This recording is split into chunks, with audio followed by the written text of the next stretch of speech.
Should men expect to pay for everything? That's going to be our conversation today. So, Paula, should men expect to pay for everything when it comes to dating? Maybe. What, maybe? Wait, that's not what we talked about earlier. Likely not, but I think it is worthy of a conversation. Okay, so let's talk about this because this is a topic that comes up.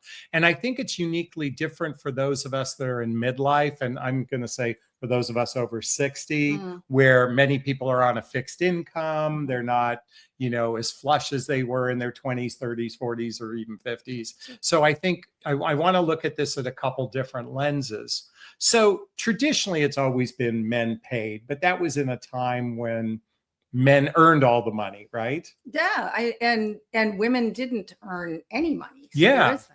So we got to fly here. But, I would say that women, on some level, I'd say on an instinctual level, women might expect men to pay.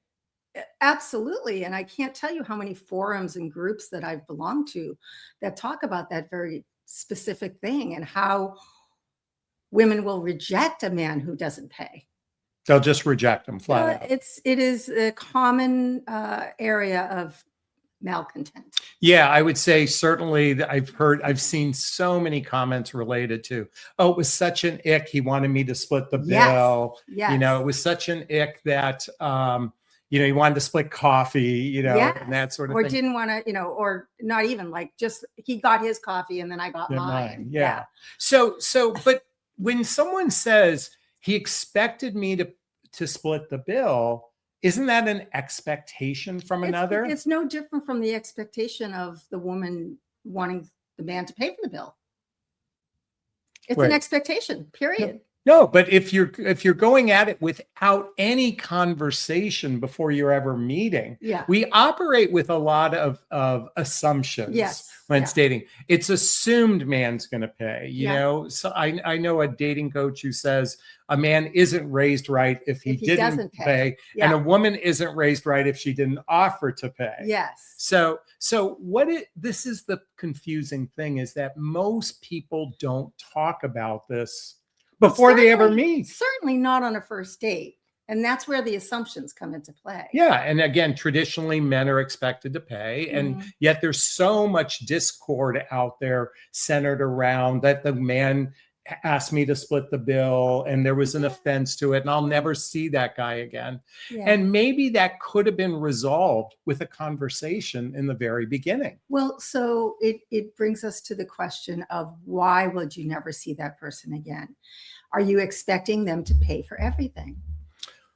And where does that come from? I know some women who are desperate and financially speaking. Okay. And the problem with that is that whoever they're dating now becomes a fantasy reality, a fantasy, becomes a rescue fantasy. Yeah, rescue fantasy. And by the way, for that person, whether it's a man or woman that expects the other person to, contribute substantially to their life, if they never get that person, they have to take care of their own red wagon. Anyway. Yeah. So, and here's the thing. I'm not here to, and by the way, what we're sharing right now is our opinion. This is not a statement in fact. I'm not even suggesting there's a right or wrong in this. This is merely a conversation from both our vantage points, because I know there are plenty of women who are very much expectant that the man pays for everything or pays for the majority of everything. Yes. In our relationship, that's quite a bit different though. Oh, yes. And I don't say, oh, yes. No, you said that like there's something wrong. Because this was a conversation we had from the get-go. From the very first conversation. And I will endeavor to share that, you and I had this conversation because I came from that world of traditional, the man should pay. And certainly on a first date, they should offer. And there was a lot of shoths. Yeah, a lot of shoulds. What they say about shoulds. And you brought me over to the dark side. I think I brought you to the light. So in just to give you some context, before we had our first date. We had a 3-hour telephone call. Turns out about 2 hours into the call, we had mutual friends. So we had this kind of, I think that carried the conversation longer because of that. But I said, well, first off, I said, can we not treat the first, we have a fly here. It's like Can a we, really good one. can we not treat the first meeting as a date? Can we just be Yes. two people meeting and throw out all the Yes. pretense and expectations around dating, particularly around gender expectations, whether they're a man or woman? And in that, I told her that my philosophy in dating is to take turns with one another. It's not splitting the bill, but I like to take turns. Yeah. Um, Well, Go that's ahead. when we got into, what are we really talking about here? And I will say that my first reaction to you even having this conversation was, oh my gosh, does he have no money? Like I went straight there. And you were just making a case in point. Yeah. So there was that, but I made assumptions around Yeah. this that were not so. And it's so ingrained in us to think that if this doesn't happen, if A doesn't happen, then B or C. Yeah. And the problem with going there is assumption.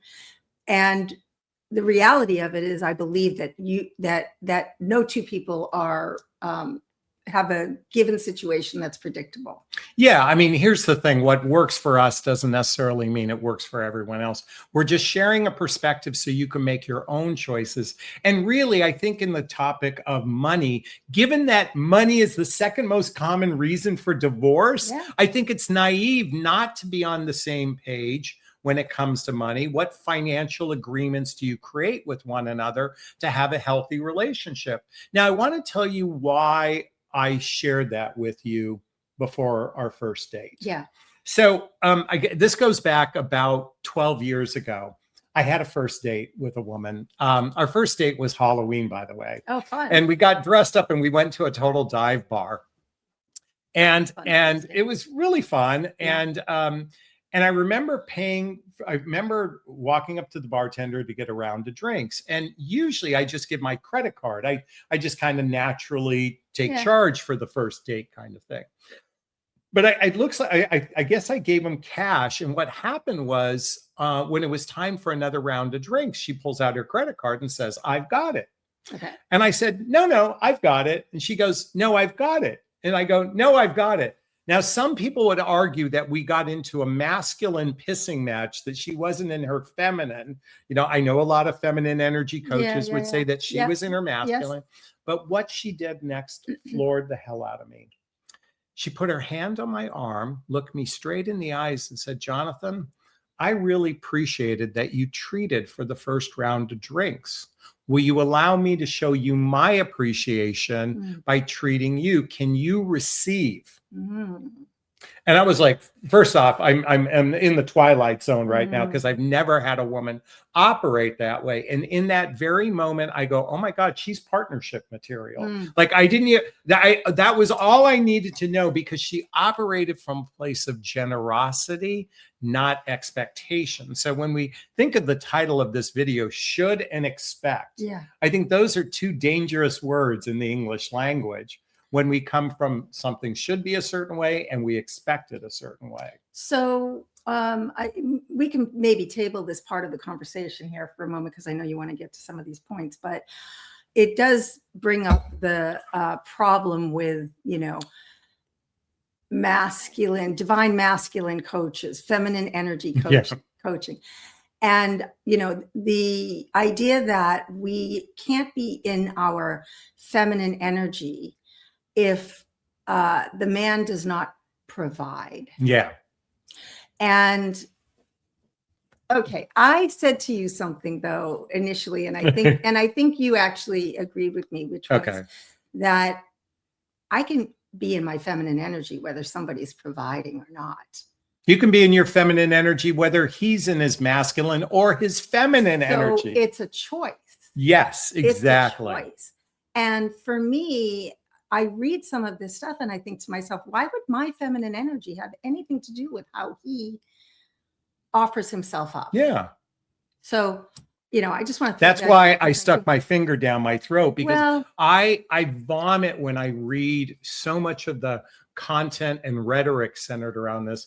And then when you bring it back up to paying, and why this is such an important conversation. First off, as I said earlier in this conversation, for most of us in our 60s, many people are on a fixed income. There isn't a lot of extra disposable income to support another person. Basically, by the way, when you look at America, 80% of Americans still live relatively paycheck to paycheck and don't have a significant amount of extra resources to even cover them if they're out of work for a few months. So I think it's naive to treat this cavalierly. Now, some people will say, well, Jonathan, if the man does the asking, he should pay.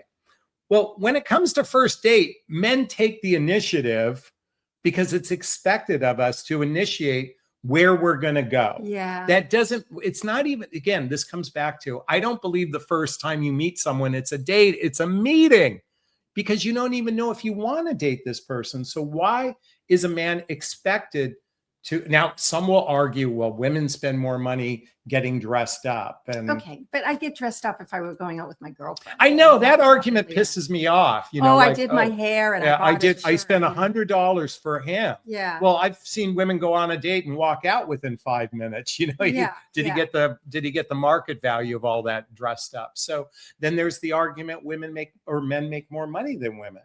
So I think it's interesting that people in general now, in this current state of affairs, let's just say, human pair bonding, is that the idea that we are, we come in, I used to say this to my kids. We come into this world with one very important thing. We go out in the world with one very important thing, and that's our word. Okay. But to expand on it, it's also our virtues, our values, our honesty, our humanity, all of that. But at the end of the day, when you put us in a pine coffin, the reality is there's nothing you take with you other than who you were in this world. It's not what you paid for in terms of dinner.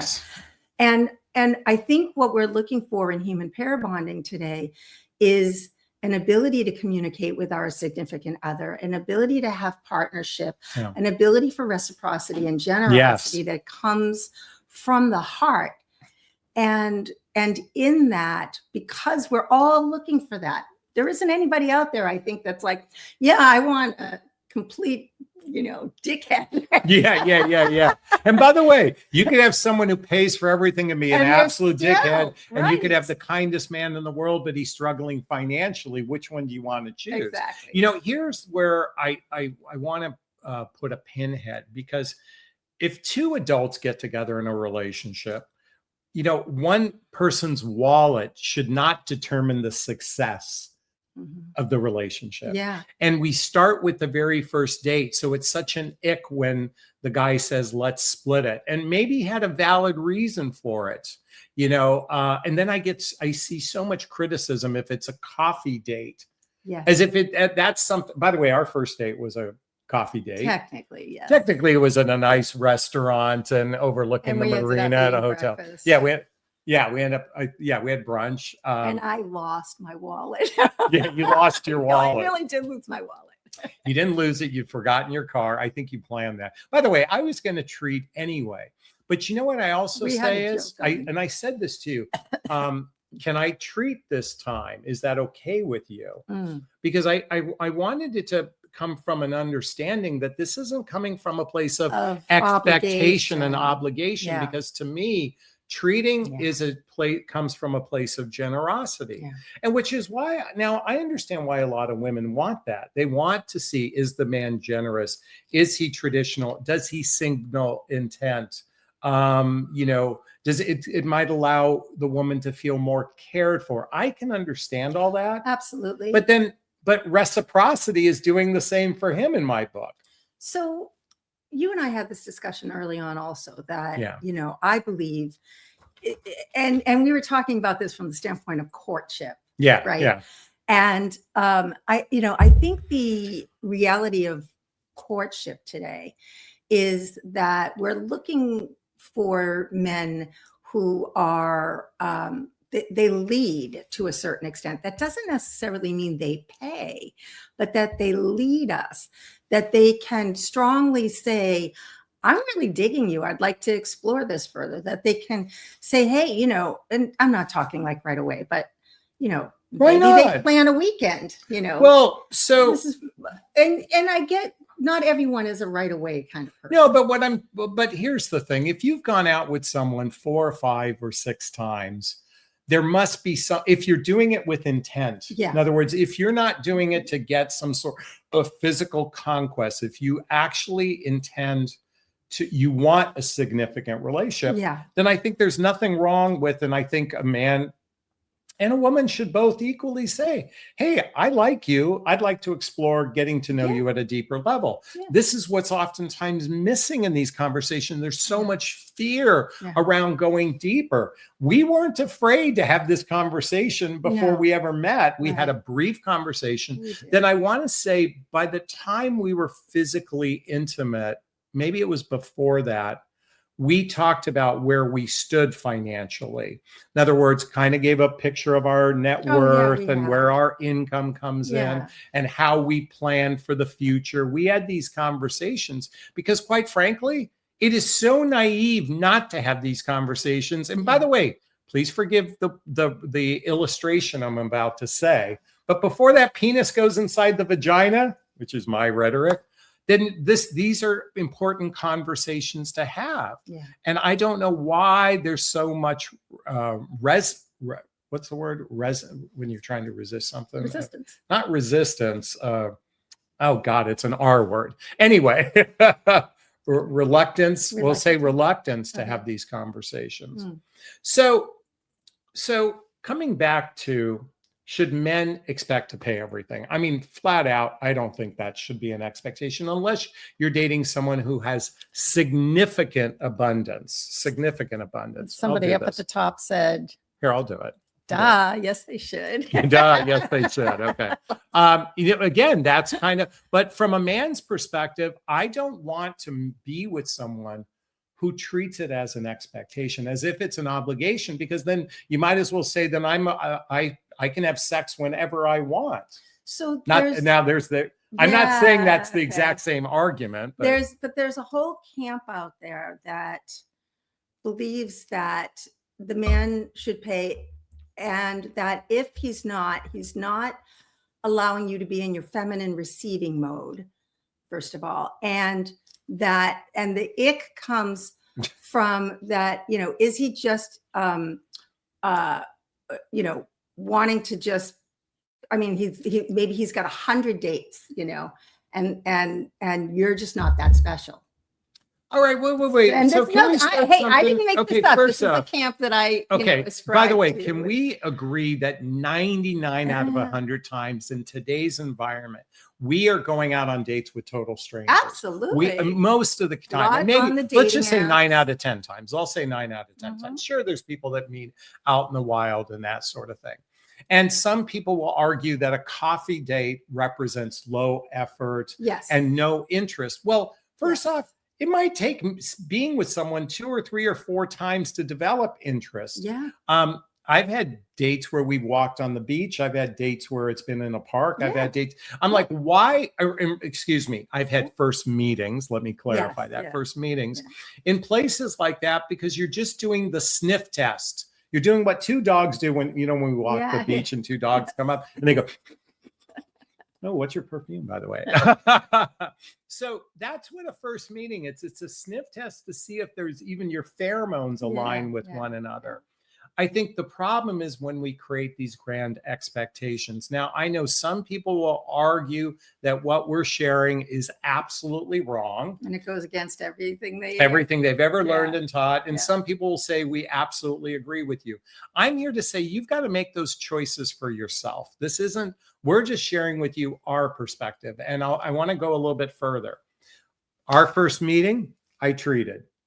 The second time we got together, we just had drinks at your place, so it didn't count as anything. Yeah. The third time we got together, I said, I want to take you out on a fancy date. Yes. And by our 5th date, you took I me took to you a on a really fancy- expensive. a really high-end sushi place. I Yeah. mean, it's probably commensurate to the dinner we had Yeah. a few days before. Yeah. And ever since then, we've taken turns. And now that we live together, we use an app called Splitwise. We contribute equally to the rent. Yeah, the home is, Um, you know. The home is kind of like we split that equally. The app is basically you put in the amount and you settle up at the end of the month kind of thing. But then there are nights where I go, hey, sweetheart, this is my treat. And I do you the know? same. And she does the Yeah. same. That's when we show our generosity.